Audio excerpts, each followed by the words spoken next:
आज हम लोग एकांक सदिश के बारे में अध्ययन करेंगे। एकांक सदिश या इकाई सदिश कैसे निकाला जाए। तो एकांक या इकाई सदिश निकालने के लिए वेक्टर बटे माड सूत्र होता है। जैसे हमको आपको ए का एकांक सदिश निकालना है तो सूत्र क्या बनेगा, वेक्टर ए बटे माड ए। सपोज करो आपके सामने सवाल है, यह सवाल में वेक्टर ए बराबर दिया है 2i cap minus 3j cap plus 6k cap. इस आपको सदिश का हमको क्या निकालना है, एकांक सदिश निकालना है। तो सबसे पहले हम लोग क्या करेंगे, यह जो वेक्टर दिया गया वेक्टर है इसका हम लोग माड निकाल लें। सबसे पहले हम लोग इसका मापांक निकाल लेंगे। मापांक मतलब माड निकाल लेंगे। मापांक या माड एक ही बात होती है, इसको परिमाण भी कहते हैं।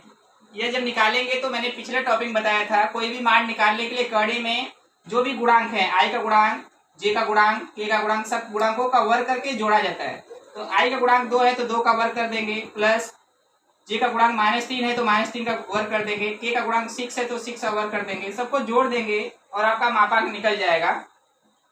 2 का स्क्वायर 2 दूना 4 हो जाएगा, माइनस का स्क्वायर प्लस हो जाएगा, 3 का स्क्वायर 3 त्रिका 9 हो गया, और 6 का स्क्वायर 6 का 36 हो गया। सबको जोड़ेंगे तो 9 4 13, 13 में जब आप 36 जोड़ेंगे तो 49 आएगा, और फिर 49 का वर्गमूल निकालेंगे तो आपका 7 आएगा, 7 मात्रक। लेकिन इस सवाल में हमको निकालना क्या है, इस सवाल में हमको निकालना एकांक सदिश। एकांक सदिश को हम लोग क्या कहेंगे, एकांक मतलब यह कैप है, कैप को एकांक सदिश कहते हैं।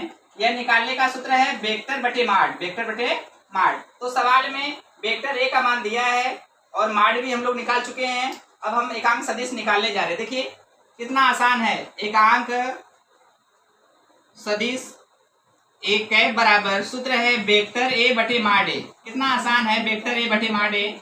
अब आप बताओ, सूत्र जो आपको पता है वेक्टर ए बटे माड ए, वेक्टर ए का मान कितना दिया है, बोलिए वेक्टर ए का मान कितना दिया है, 2i cap minus 3j cap plus 6 cap. ये आपका वेक्टर ए का मान दिया है 2i cap minus 3j cap plus 6 cap. देखो लिखने जा रहे हैं वेक्टर ए का मान, वेक्टर ए की जगह लिखने जा रहे हैं 2i cap minus 3j cap plus 6k cap. लो मैंने वेक्टर ए का मान वेक्टर ए की जगह रख दिया। अब क्या करना है, बटे में क्या लिखना है, बटे में माड वेक्टर ए लिखना है। माड मतलब मापांक, जो कि अभी अभी हम लोग निकाले, इसका मान 7 आया है, इसलिए बटे में 7 हो जाएगा। बटे में क्या आ जाएगा, बटे में 7 आ जाएगा। तो ये आपका सवाल का आंसर हो गया, ये सवाल का आंसर हो गया।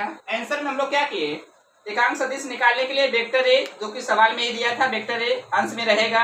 हर में क्या है, यहाँ पे हर में वेक्टर ए का मापांक निकालना था और मापांक आपने 7 निकाला है, तो बटे में यहाँ पे 7 रहेगा। यही आपका आंसर हो गया। तो कोई भी सवाल लगाने के लिए एकांक सदिश में सबसे पहले जो वेक्टर दिया गया है उसका मापांक निकाल लेंगे। मापांक निकाल करके दोनों को हम लोग भाग के रूप में लिख देंगे, ये आपका आंसर हो जाएगा। Thank you.